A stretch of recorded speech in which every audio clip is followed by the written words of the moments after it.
क्या रे कब तो मच हार गया तू। उससे क्या मतलब? हरियाणा ही मतलब आ जाओ। हरियाणा क्या बात? तो चलो प्रयाग पे देखते हैं।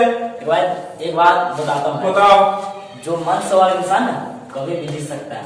तो चलो देखते हैं कौन जीता है, हार कौन हारता है, कौन जीता है। तो दिल सारा इंसान कभी भी नहीं जीत सकता। अगर इतना ही शौक है ना तेरे को अजमा ले। तो चलो जब आते चलो। तो चल हो जाएगा। चलो देखते चलो। अगर भाई तेरे इतना ही शौक है ना तो मेरे साथ कल अजमा ले। ठीक है अजमा लेते हैं। बुला रहा फिर तुम्हें।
आठ फेट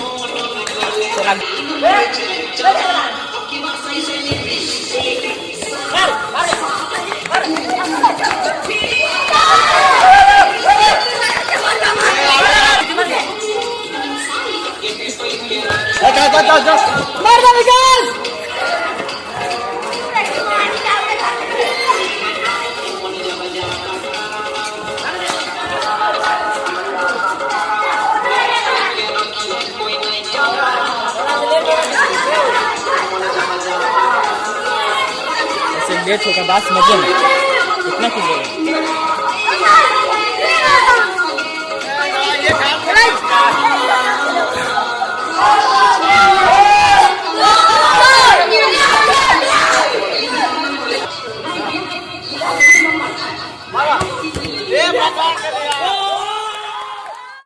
हाय भैया, कैसे हैं भाई लोग? बढ़िया है। हमारा वीडियो अच्छा लगी लाइक करी, कमेंट शेयर कमेंट जरूर करी प्लीज भाई। अच्छा लगे तो चैनल भी सब्सक्राइब करी और बेल आइकन जरूर दबाई। इससे बढ़िया वीडियो और इससे बढ़िया वीडियो देखे कि मिली आप लोग को भाई। छोटे भाई के सपोर्ट करी, लाइक करी, शेयर करी और सब्सक्राइब करी प्लीज भाई एक बार।